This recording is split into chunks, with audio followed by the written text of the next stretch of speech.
Okay, we got some very cool figures from McFarlane today. We have the DC Multiverse Riddler figure and the Catman figure. Both these figures are, mainly they're Batman rogue villains. Obviously Riddler is in his classic suit.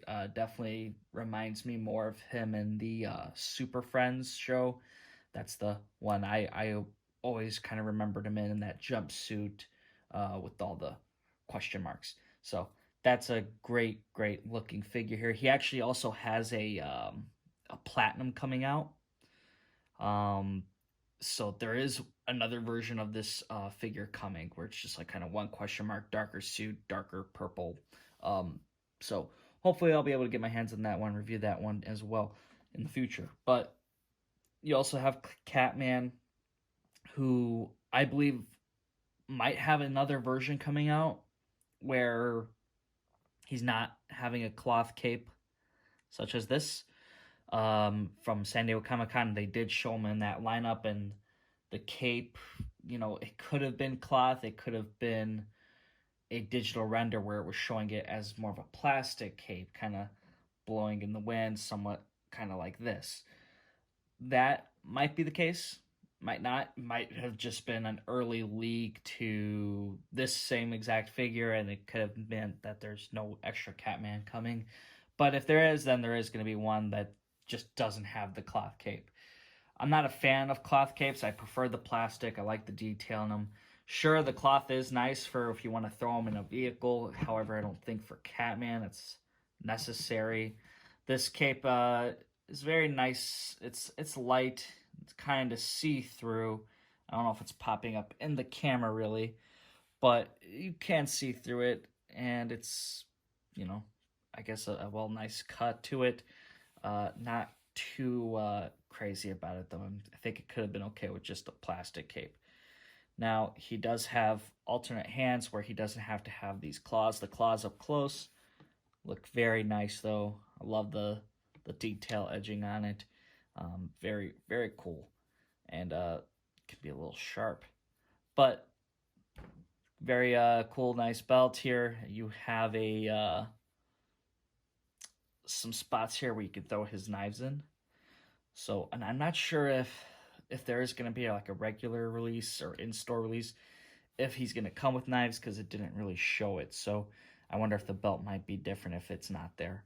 So that's just my kind of little thought process with that. The Catman, though, has a nice paint job here with the claws in here. Really good head sculpt here with the cat ears. And it's nice. And there is a little extra sculpt here for like the whatever the straps that are around here. So that's pretty interesting and unique to this figure. And yeah, like up close detail of that knife. It is different than ones we've seen before, so it is a new knife for this figure. The other thing with Riddler here, see, very nice. The cuffs for his gloves here is loose. It's not like they're glued in place. They can move around and such, which I'm not too bothered by it. It'll stay in place wherever you get him in a position. So that's all that matters. But it is, something I kind of noticed that it was a little bit different than previous McFarlane figures. And you got nice question marks coming all the way throughout this figure. Extra, just a lot of good movement here, I think.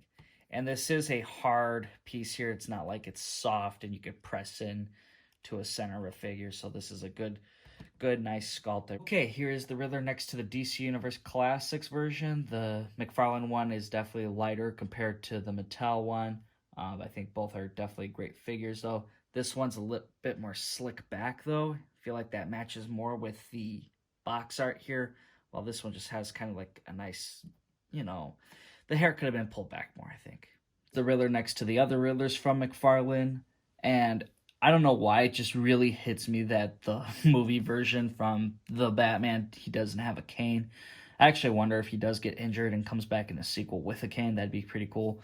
But I definitely like this classic one here. This is really cool. I mean, And, obviously the Arkham City one is a good one too. Here is Catman next to the DC Universe Classics version. The biggest difference I can notice from, between the two is that this one has, gold, tips around the boots and the gloves and such. So that's that kind of difference there. And obviously, plastic cape, fabric cape. And then another thing I also noticed was that the red on here is a bit more brick red brown, while this is just definitely more in the brown territory. Here's just another shot with the figures next to Batman and Mr. Freeze. So I think that they do look great together. I can't wait to see some more classic figures, especially whenever we get to see a Scarecrow. That one will be amazing. At least I hope so. That is it for this review, though. I think that these are great figures to get if you do want them. And if you really want to build more Batman villains instead of Batmans, I think this is pretty good. I mean, you get this Meow Meow villain, and then, this guy who questions everything. So, who wouldn't want that in their collection, right? So, I think it's great. I hope you guys did enjoy this video. Hit that thumbs up button if you did. Subscribe to the channel if you haven't already.